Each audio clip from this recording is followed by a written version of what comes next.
हातात गंडे दोरे, हे कसं काय? लोकांना विज्ञानवाद म्हणजे फक्त धर्म संस्कृतीला जोडणं असं चुकीचं आहे. विज्ञानवाद आणि अध्यात्म एका नाण्याच्या दोन बाजू आहेत. एक सोपं उदाहरण देतो, बघा पटतंय का?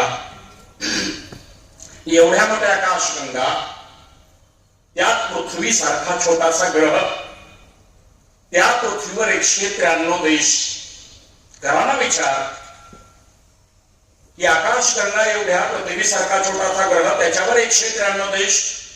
तुमचा माझा जन्म अमेरिकेत का नाही, आफ्रिकेत का नाही, न्यूझीलंड मध्ये का नाही, ऑस्ट्रेलियात का नाही, अफगाणिस्तान पाकिस्तान मध्ये का नाही?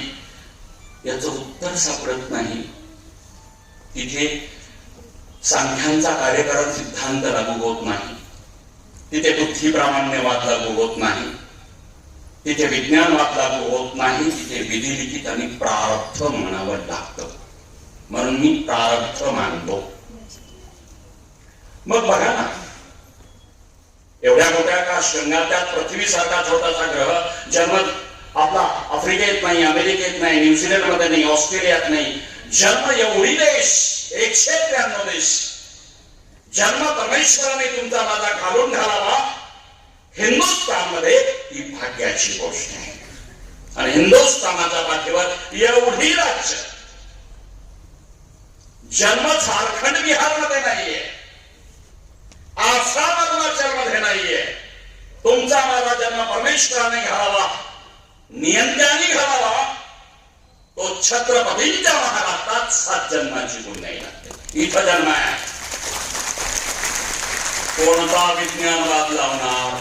वाय नाही लावताय.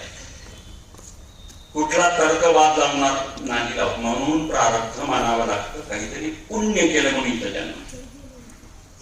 संन्यासाचं पोर म्हणून हिंदीला त्या पोरानं सुद्धा अमृताते ही पहिला जिंके ऐशी ज्ञानेश्वरी निर्माण केली. त्या संत ज्ञानेश्वरांचा हा महाराष्ट्र आहे. आपल्या विज्ञानवादी अभंगाने समाजात प्रबोधन करणाऱ्या जगद्गुरु तुकोबांचा हा महाराष्ट्र. इंग्रजांच्या विरोधात सर्वप्रथम बंड करणाऱ्या 1832 ला फासावर जाणाऱ्या प्रथम क्रांतिकारक उमाजी नाईकांचा हा महाराष्ट्र. निमित्त होतं 1876च्या दुष्काळाचं. रामोशी समाजाला हाताशी घेतला, इंग्रजांच्या विरोधात कार्याची प्रेरणा निर्माण केली. त्या क्रांतीवीर वासुदेव बळवंत फडक्यांचा हा महाराष्ट्र आहे. जगेल तर देशासाठी, मरेल तेही देशासाठी. हे व्रत आयुष्यभरापासून अजन्म ब्रह्मचारी राहून भारतभूची सेवा करणाऱ्या वस्तात लहुजी साहेबांचा हा महाराष्ट्र. शिका, संघटित व्हा आणि संघर्ष करा, हा मूळ मंत्र देणाऱ्या डॉक्टर बाबासाहेब आंबेडकरांचा हा महाराष्ट्र. स्त्रियांना शिक्षणाची बारखुरी करणाऱ्या महात्मा ज्योतिराव आणि सावित्रीबाई फुल्यांचा हा महाराष्ट्र. महाराष्ट्र धर्म म्हणजे काय हे छत्रपती शिवाजी महाराजांच्या नंतर उत्तर हिंदुस्थान पावेतो नेणाऱ्या पुण्यश्लोक अहिल्यादेवी होळकरांचा हा महाराष्ट्र. आणि अध्यात्म तेच, भजन तेच, पण अध्यात्म आणि भजनाच्या मार्फत ग्रामगीते सारखा ग्रंथ लिहून लोक प्रबोधन करणारे वंदनीय राष्ट्रसंत तुकडोजी महाराज आणि वंदनीय गाडगे महाराजांचा हा महाराष्ट्र. छोट्या छोट्या भंगाने आणि ओव्याने पर्यावरणापासून व्यसन मुक्ती पावे तो संदेश देणाऱ्या संत सेवालाल आणि परमपूज्य भगवान बाबांचा हा महाराष्ट्र. आणि यमराजाच्या डोळ्यात डोळे घालून मराठा मृत्यूला घाबरत नसतो. औरंग्याच्या समोर ताजीम करण्यासाठी मानव झोपणाऱ्या महास्वाभिमानी महामृत्युंजयी छत्रपती संभाजी महाराजांचा हा महाराष्ट्र. ज्या महापुरुषाला आपले समाज सुधारक अशी बिरुदावली लावली जाते, ज्या महापुरुषानं 12व्या शतकात स्त्रियांना पुरुषांच्या बरोबरीने अधिकार दिले, ज्या महापुरुषानं 12व्या शतकात विषमता घालून समतेचं बीजारोपण करण्याचा प्रयत्न केला, आणि ज्या महापुरुषाचे आमच्या सोलापूर जिल्ह्यातील मंगळवेढ्यासारख्या ठिकाणी 20 वर्ष गेले, त्या आद्य समाज सुधारक महात्मा बसवेश्वरांचा हा महाराष्ट्र। मैं कोई राजा नहीं बल्कि छत्रपति का सेवक हूं असं उत्तरेत सांगणारे आहे। मराठांचं साम्राज्य दिल्ली पावेतो नेणाऱ्या थोरल्या बाजीराव पेशव्यांचा हा महाराष्ट्र आहे। आणि बालशिवांचा आदर्श राजा शिवछत्रपती करणाऱ्या राजमाता राष्ट्रमाता जिजाऊ साहेबांचा हा महाराष्ट्र। आणि म्हणून तुम्ही आम्ही महाभाग्यवान आहोत, या मराठी मातीत तुमचा आमचा जन्म झाला। ही माती कशी आहे? आणि मग सांगा कोणता विज्ञानवाद लावणार तुम्ही? वाय महाराष्ट्र नाही, तिथे प्रारब्धच मानावं लागतं। आज राजकारणी लोक आहेत, पहिलं उदाहरण मी त्यांच्यासाठी देणार। छत्रपती शिवाजी महाराजांच्या स्फूर्तिदायक जीवन कथांमध्ये खूप लहान मुलं असतील ना, बाळा त्यांना घेऊन जा, माऊलींना विनंती माझी, कारण त्यांना त्रास होतो याचा। खूप लहान बाळा असतील तर खरंच घेऊन जा। आमची लिंक तुटते। आल्याबरोबर मी अस्वस्थ झालं, रे बापरे म्हटलं 50% मॉब हा डिस्टर्बिंग मॉब आहे। संख्या लिमिटेड राहिली तरी चालेल, एवढेच व्याख्यान चांगलं देता येते, पण ज्यांना समजणारच नाही खूप त्रास होतो त्यांना।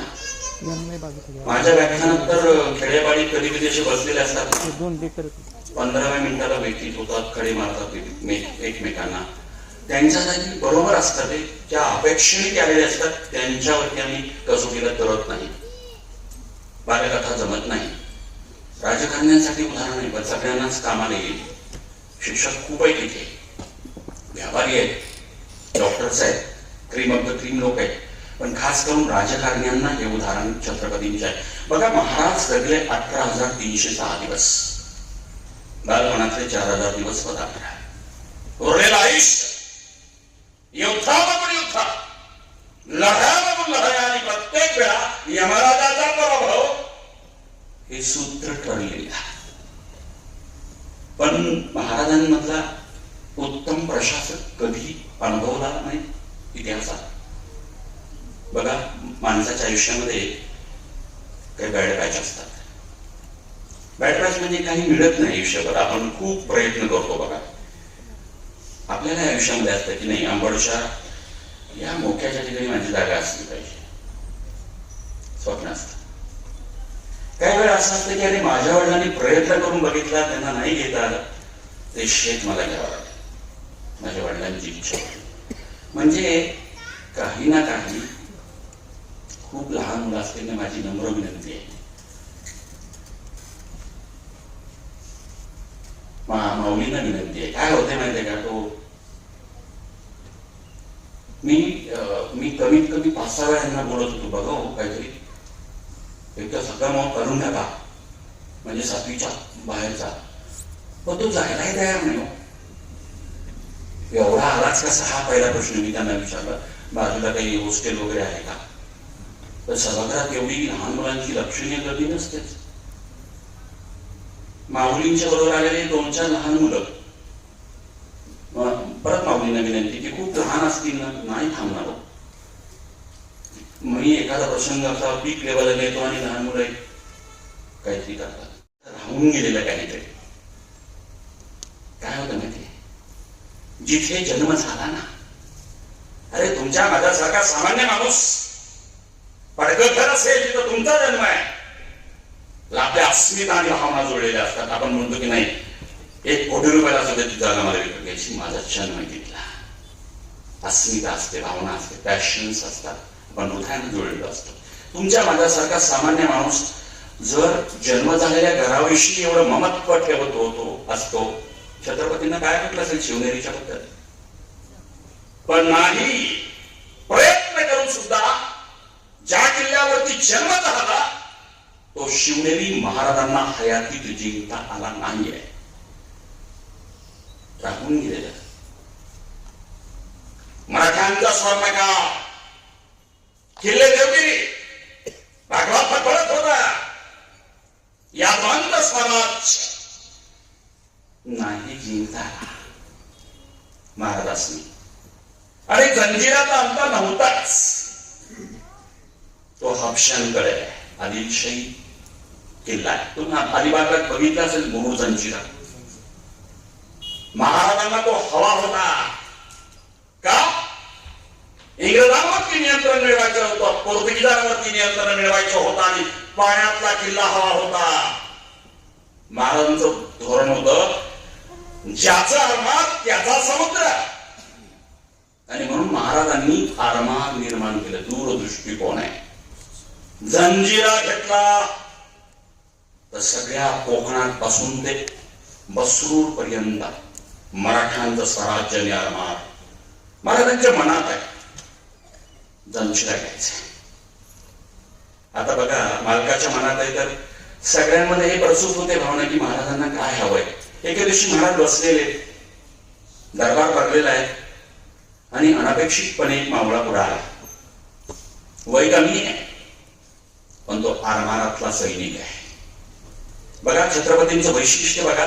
कोकण किनारपट्टीवरती आरमार उभं केलं पण आरमाराच्या भरतीसाठी मराठवाड्यातनं, पश्चिम महाराष्ट्रातनं, विदर्भातनं सैनिक निघाला नाही. त्या समुद्रकिनारी मासेमारीचं उपजत प्रशिक्षण जात्याच रक्तामध्ये लोकांमध्ये आहे. तो आगरी, कोळी, भंडारी या समाजांमधनं आरमारीनं आपलं दल उभं केलंय. छत्रपतींचं सिलेक्शन आहे. आपण काय निवडावं, कशासाठी, प्रतीक का बरं? का सातारचा सैनिक तिकडे भरती केला नाही? का जालन्यातला अंबडमधला नेला नाही? नाही, तिकडे तग धरू शकणार नाही. कोकणातली खारेवारे, समुद्रातली भरती ओहोटी याचा जात्याच अभ्यास असल्या. कधी नावं सोडायची, होड्या कधी वापस आणायच्या, हे पिढ्यानं पिढ्या ज्यांच्या रक्तात आहे तीच माणसं आगरी, कोळी, भांडारी महाराजांनी आरमारी दल उभं केलं.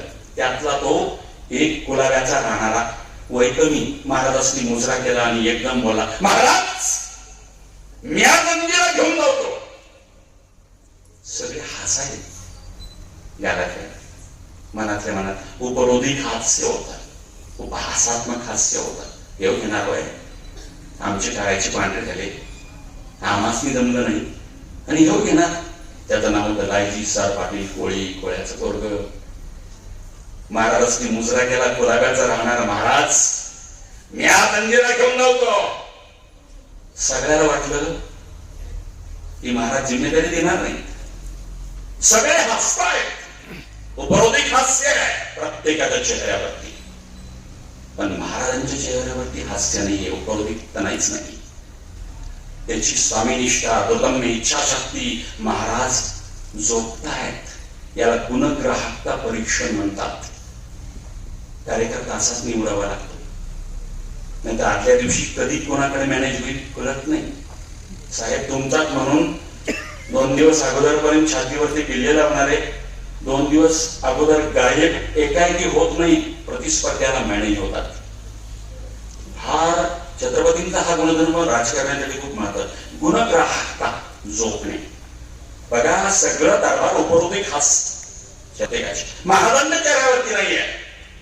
मी जंजिरा घेऊन लावतो म्हटल्याबरोबर क्षणभर त्याच्या चेहऱ्यावरती बघितला आणि महाराजांच्या मुखातनं वाक्य निघाले, लायजी हे जिम्मेदारी आम्ही तुम्हास दिली. मोरोपंतांच्या सभे ही जिम्मेदारी तुम्ही फते करा, मोरोपंतांच्या बरोबर करा. दोघांमध्ये मिळून गेली जबाबदारी. बघा फार मोठं, मी मुद्दाम इंग्रजी शब्द वापरणे मोठं टास्क आहे. Strategy and tactics. माझ्या अनेक व्याख्यानामध्ये इंग्रजींचा शब्दप्रयोग प्रचूर असतो. मी मराठी अभिमानी असेल तरी माझा उद्देश यंगस्टरच्या हृदयापर्यंत शिवचरित्र पोहोचवणं. That's all. बघा तयारी लागला ना, तो तयारी लागला. जसे कार्यकर्ते लागतात ना, विधानसभेला तुलाच तिकीट निघाला, जुळवाजुळव बूथ प्रमुख सगळ्या मिटिंग. आता जंजिरा घ्यायचा आहे. मीटिंग घेतली, बैठका घेतल्या, कोळ्याच्या पोरं सगळी कधी खाला घालायचा आहे म्हणून दिवस मुकर्रर केला. बघा खवळलेला समुद्र भरतीचा नाही निवडला, ओहोटीची शांतता निवडली. कोळ्याचं पोरग आहे. मोरोपंतांच्या सभेत सगळी नियोजन झालं. बघा, नियोजनातले दोन भाग, सगळ्यात अवघड भाग होता तो कोळ्याच्या पोरांना स्वीकारला. काय होता अवघड भाग? पहिल्यांदा रायजीश्वर पाटील कोळी सगळ्या घोड्या घेऊन जातील अचानकपणे.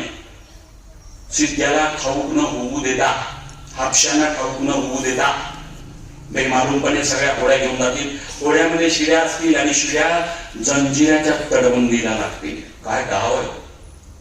आणि मग मोरोपंतांची कुमक येईल, लावलेल्या शिड्यावरती वेगी वेगी चढेल आणि पहाटेच्या सुमारास एकदम म्हणून जंजिरा काबीज करायचा. योजना महत्वाची आहे. पहिला डाव अवघड आहे. कोळ्याच्या पोराने सगळी व्यूहरचना केली, दिवस मुकर्रर केला. ओहोटीची शांतता, समुद्र खवळलेला नाहीये, लाटा तर येतच आहे पण भरती एवढ्या मोठ्या लाटा नाहीये. अचानकपणे सगळ्या होड्या निघाल्या. होड्यामध्ये शस्त्र कोणती? सर्वात महत्वाचं मराठ्यांचं आवडीचं शस्त्र होतं गोफण आणि दगड. मग बाकी धनुष्यबाण आहेत, भाले आहेत, तलवारी आहेत, बंदूक आहेत, खासणीच्या, सगळे म्हणजे वेगवेगळ्या पद्धतीची आयुध घेऊन निघालीत ती. आणि एकाएकी वेगवेगळ्या त्या सगळ्या टेहडीच्या तिच्यावरून एकदमपणे वल्लवत निघाले. विचार करा, त्या जंजिऱ्याच्या तडबंदीवरती गस्तीचे हाशम आहे. गस्तीचे हाशम म्हणजे पेट्रोलिंग पोलीस असतात ना, तशी गस्तीचे हाशम म्हणजे हातात मशाल घेऊन जागते रहो तडबंदीवरती फिरणारे.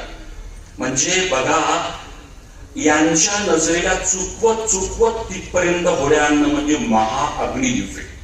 चित्र डोळ्यासमोर उभा करा. गस्तीचे हाशम काळे का भिन्न हापशे 7.5 फूट उंच निग्रो वंशीय मुसलमान गुलाम म्हणून आणलेले. सिद्दी कासिम, सिद्दी खैरत आणि सिद्दी संबूळ 3 भाऊ आहेत. They were not Indian, they were Abyssinian from the Africa.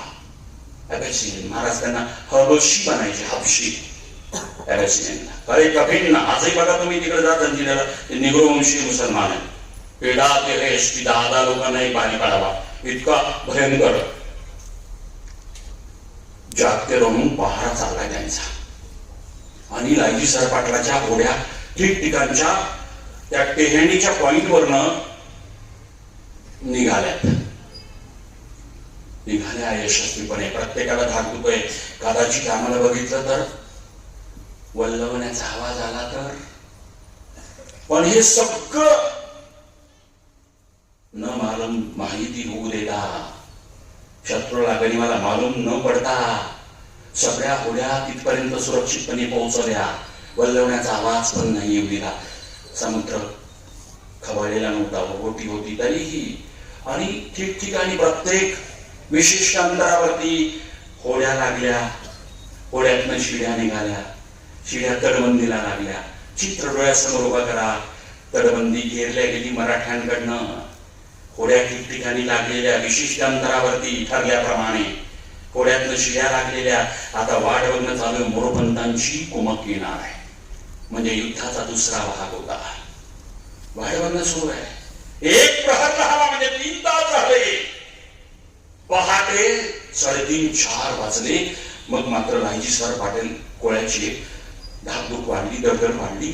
कदाचित सूर्योदय झाला आणि आपल्याला जर बघितलं, अरे मृत्यूचं भय नव्हतंच, मरणाचं भ्या असता कशापायी हा वेळा उचलला असता.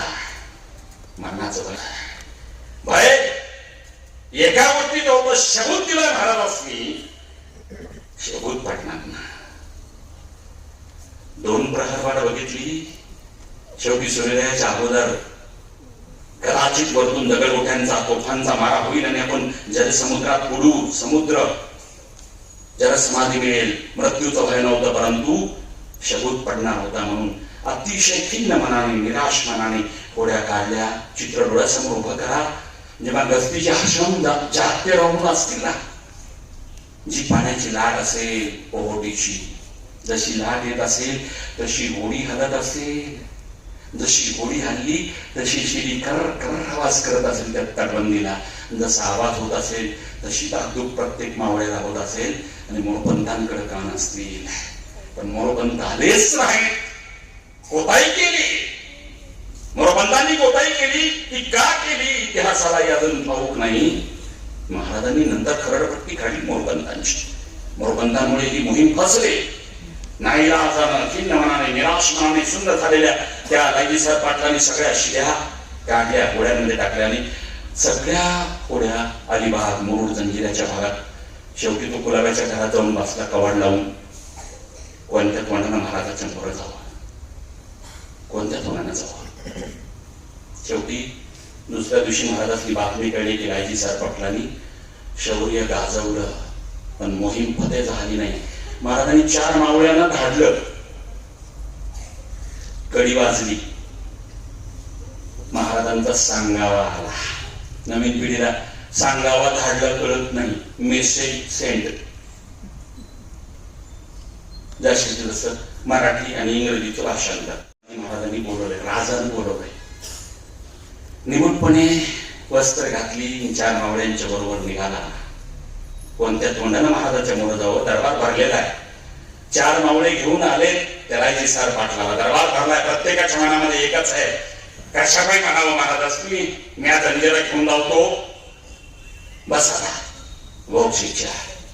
कोणाला वाटत होत महाराजांची दुखरी नाच केली लावली, मोहीम फते झाली नाही, महाराज कडेलोट करतील. कुणाला असं वाटत होतं याला नोकरीवरनं बडतर्फ करतील. कोणाला असं वाटत होतं याला कैदेत आयुष्यभर डांबतील. प्रत्येकाच्या मनात शिक्षा वेगवेगळ्या प्रकारच्या होत्या. तसाच लायजीसाहेब पाटील मोरात महाराजाचा थांबला. जुकून मुजरा केला, पण आज मुजरा करताना डोळ्याला नजर न पिटली तर खाली बघतोय त्यांना अपयश मिळालं होतं. कोणत्या तोंडानं महाराजांच्या मोरात सांगावा. मुजरा केला, सरकार मागे शिरला, पुन्हा मान अपयशाने खाली गेली. नजर दोरीवरती होती आणि त्याच्याही मनात सुरू होतं जे दरबारात सगळ्यांच्या उभं राहिलेल्या प्रत्येकाच्या मनात सुरू होतं. लायजीसाहेब पाटलाला वाटत होतं महाराजांनी सांगावं, लायजी तू चुकलास, कडेलोट. मुजरा खाली करण्यास नाही आणि कडेलोटासाठी सज्ज होईल. राजाला म्हणावं, लायजी तू कोताही केलीस. या क्षणापासून बडतर्फ महाराजांनी मुजरा घालील आणि परंपरेचा मासेमारीचा व्यवसाय करेल. राजांनी मनावर आणि शिक्षा भोगावी असे विचार मनात सुरू असताना महाराजांच्या मनात मात्र वेगळंच सुरू होतं. एकदम तोंडातनं शाबाश, तुमची शाबाश. दरबार स्तब्ध झाला. कोणती शिक्षा फरवतील म्हणून महाराज शाबासकी देत होते आणि महाराजांच्या मुखात वाक्य निघाले, अरे लायजी, त्या समुद्रामध्ये जंजिरा म्हणजे लंका, सोन्याची लंका, त्या सोन्याच्या लंकेला एवढ्या होड्या लावून शिड्या लावणं हे काय जिम्मेदारी सामान्य, असामान्य कामगिरी केली तुम्ही. शाबाश, तुमची शाबाश. एवढं म्हणून महाराज थांबले नाही, तो हुकूम केला लायजीसाहेब पाटलाला उद्यापासून पालखीचा मान द्या. लायजी एकदम गडबडला. पालखीचा मान म्हणजे तुम्हाला कळणार नाही, म्हणजे दुसऱ्या दिवशी पासून लायजीसाहेब पाटील राज दरबारात पायी येणारच नाही, घोड्यावर येणार नाही, पालखीत येणार. पालखी स्वराज्याची, पालखी वाहणारे घोडी पण स्वराज्याचे. म्हणजे रुबाबामध्ये गोंडा धरून, म्हणजे त्या काळात पालखीचा मान म्हणजे आज कॅबिनेट मंत्र्याचा दर्जा, लाल दिव्याची गाडी, क्लॉकवाईज बॉडीगार्ड आणि सगळे ड्रायव्हर सुद्धा सरकारी तिजोरी. त्या काळात कॅबिनेट मंत्र्याचा रँक म्हणजे पालखीचा मान. पालखीचा मान द्या म्हणल्याबरोबर, ऐकल्याबरोबर तो म्हटला, महाराज कशापाई पालखीचा मान, मोहीम फते झाली नाही महाराज. नाही महाराज, कशापाई पालखीचा मान. नाकारला त्या कोळ्याच्या पोरानं. शेवटी एका होडीला नाव दिले महाराजांनी पालखी. हे होते शिवछत्रपती. काही ना तुम्ही एवढा. All of you politicians, तुमचे पक्ष कुठलेही असतील, निवडणुका असेपर्यंत पक्ष, निवडणुका झाल्यानंतर फक्त एकच तुमचं ध्येय असलं पाहिजे, माझं अंबड बघायला महाराष्ट्राचा मुख्यमंत्री आला पाहिजे. ही महाराष्ट्राची परंपरा आहे. पक्ष वेगवेगळे असतील, विचारधारा वेगवेगळी असेल, पण प्रत्येक विचारधारेचा सन्मान हा महाराष्ट्र धर्म आहे. काही उदाहरण आहेत, आज विषयांतर करणार नाही, पण तुमच्याकडे एक महत्वाचं आहे की आपलं शहर आज आहे, 5 वर्षानंतरचं ब्लू प्रिंट काय असलं पाहिजे. तुम्ही बसलं पाहिजे उद्याच सर्व पक्ष. ठीक आहे, झाले निवडणूक, शिवाय दिल्या एकमेकांना, विचारधारा दिल्या, पण एकमेकांच्या हातात हात घालून आता अंबडचा विचार बघा. एक पोपटराव पवार हिवरे बाजार सारखं गाव, 140 देशातील लोक येतात तिथे बघायला. खरं तर आज इंडियन क्रिकेट मधला हा मोठा खेळाडू राहिला असता, रणजीपटू आहे, पण सगळं सोडून गावात थांबला ना. तुम्हाला शक्य काहीच नाहीये. काय शिकणार छत्रपतींच्या या उदाहरणातून? एक शिका, तुम्ही राजकारणी असा, संस्थेचे प्रमुख असा, शेतकरी असा, तुमच्या हाताखाली एक टीम असते. तुमचे सबऑर्डिनेट नोकर असतील, हुद्दे वेगवेगळे असू शकतात. एक लक्षात घ्या, तुम्ही जर त्याला एखादं ध्येय दिलं, टार्गेट दिलं, आणि टार्गेट कदाचित काही लोकांकडनं पूर्ण नाही झालं, तर 4 चौघात त्यांचा अपमान करू नका, शाबास म्हणायचं शिका. महाराजांनी माणसं तोडली नाहीत, कधी बेरजेच राजकारण केलं. चुका झाल्या ना तर हळूच खाण्यात सांगा, बघ ही जर तू थोडी सुधारणा केली तर नेक्स्ट टाइम तुला यश मिळेल. थोडं एवढं इम्प्रुव्हमेंट कर. माणसं तोडू नका. छत्रपतींनी एकही माणूस तोडला नाही. आयुष्यात एक लक्षात ठेवा, काय शिकावं महाराजांपासून? महाराज पर्यावरणवादी होते. आजचं ड्रोन पिक्चर काढून ठेवा अंबड मधला, सगळ्याला सांगतो मी. संघाचे तर इतकी लोक आहेत, जेवढे व्यासपीठावरती आहेत तेवढेच तोला मुलाची समोर, म्हणजे नावं, मी तर नावं प्रत्येक जण नाव घेणं योग्य आहे. कोणाची नावं घ्यावी आणि कोणाची घेऊ नये, पण प्रोटोकॉल म्हणून मी ती वाचून दाखवली. काम मोठं आहे. आज ड्रोन पिक्चर घ्या तुमच्या इथं आणि संकल्प करा, 5 वर्षानंतर ड्रोन कन्फ्यूज झाला पाहिजे की अंबड आहे की कोण. एवढं ग्रीन पूर्ण कळूच नाही. काय अशक्य? छत्रपती शिवाजी महाराज महापुरुष जे असतील ना, त्यांना मोठ्या जयंतीचं आकर्षण नाहीये. आमच्या सोलापूरमध्ये एम राजकुमार नावाचे नवीन कमिशनर आले IPS, आणि शिवजयंती ते आल्याबरोबरच 8 दिवसानंतर होते. आणि प्रत्येक ठिकाणी पोलीस बोलवतात, माहिती का, सलोखा गावातले बोलवतात, तसं बोलवले. मलाही निमंत्रण होतं, मी गेलो. जयंती कशी असावी? मग भीमजयंती, शिवजयंती, वेगवेगळ्या महापुरुषांच्या जयंती उत्सव मंडळाचे सगळे प्रमुख नेते होते, विविध पक्षातील नेते होते. मी माईक हातामध्ये घेतला, म्हटलं बघा आपल्याला शिकता येईल का बघा. एवढं विजयमुक्त महापुरुषांच्या जयंती एकही टाळी वाजली नाही हो तिथं, कारण कार्यकर्ते व्यथित झाले. जयंती म्हणजे डीजे, असा एक चुकीचा कन्सेप्ट आहे. काही लोक म्हणाले ऍडव्हान्स दिला आणि काय फरक पडतो, एकच दिवस आहे, आम्हाला कार्यकर्ते मेंटेन करावे लागतात. मग मी बोललो, म्हटलं विचार करा, प्रातिनिधिक एकच उदाहरण देतो, ते साताऱ्यात घडलं, अमरावतीत घडलं, आमच्या सोलापुरात घडलं. शिवजयंतीची मिरवणूक दणदणाट, मोठमोठे असे लेअर लावलेले डीजेचे, आणि एक बाप पळत आला. पोलीस केस झाली बरं काय, कोर्टात गेली. 4थ्या मजल्यावरून बाप पळत आला, हात जोडायला लागला त्या उत्सव मंडळाच्या अध्यक्षाला. माझी पोरगी पहिल्या डिलिव्हरीला आली आणि माझा बाप हार्टचा पेशंट आहे, पेसमेकर बसवलाय. दोघंही अस्वस्थ आहेत. थोडा आवाज कमी करा. कमिट केलं असतं वेगळं, पोलिसांना लिहून दिलं असतं एवढ्या डेसिबल पर्यंत, पण ते कुणी फॉलो करत नाही. खिडक्यांची तावदानं दंदन करतात, भांडे पाडायला लागले, क्रॅक्स झाले काही काचांना, आणि त्याचा कोणी जुमानलाच नाही. उलट त्याला बसवून ठेवला डीजे समोर, त्याचे दोन्ही कान बहिरे झाले. मोठी केस आहे, महाराष्ट्राच्या वर्तमानपत्रामध्ये आहे.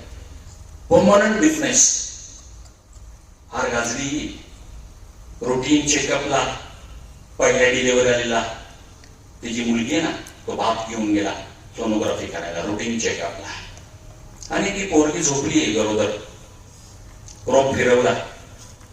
प्रोब जसा फिरतोय ना जेल लावून, तसा त्या रेडिओलॉजिस्टचा चेहरा पडायला लागला. गर्भिणीच्या लक्षात येते काहीतरी वेगळे म्हणून. पुन्हा पुन्हा तो जेल लावून पुन्हा पुन्हा बघतोय आणि सांगितलं की तुमच्या आईबाबांना आत बोलवा. आता आईबाबा येतात. पडलेला चेहरा गर्भिणीचा, आवाज कमी झालेला, खचलेला तो रेडिओलॉजिस्ट एकच बोलतो, कार्डियक ऍक्टिव्हिटी अब्सेंट, अबॉर्शन करावं लागेल. साधा सवाल मी तिथल्या जयंती उत्सव मंडळाच्या कार्यकर्त्यांना विचारला. जे बाळ जन्माला आलंच नाही ते तुमच्या विजेच्या दंडनाटामुळे जर मृत्युमुखी पडत असेल तर त्या महापुरुषाला हे मान्य आहे का? माझा वाद्याला विरोध नाही म्हणे. नंतर काहीतरी 2-4 मंडळ उठले. नाही म्हणे ठेका धरायला झांज करतो तुम्ही जे पर्याय देता ना लेझिम, चालत नाही. मग मी म्हटलं वाद्याला विरोध नाही. डीजेच्या अगोदरची टेक्निक होती ना, असे छोटे छोटे बॉक्स, कार्यकर्त्याला ठेका धरण्यापुरतं गाणं ठीक आहे ना. त्याचा त्रास अपार्टमेंट पासून सगळ्या लोकांना हॉस्पिटल पर्यंत नाही होत. खिडक्याची दाबदानं हादरत नाही, डेसिबल कमी असतात, त्याची टेक्निक वेगळं आहे. त्या काळातलं 2-4 ते करा ना. आणि तुम्हाला सांगतो, महाराष्ट्रातलं हे एकमेव शहर होतं. माननीय आमदार श्रीकांतजी भारती यांनी या सोलापूरकरांचं कौतुक केलं विधान परिषदेमध्ये.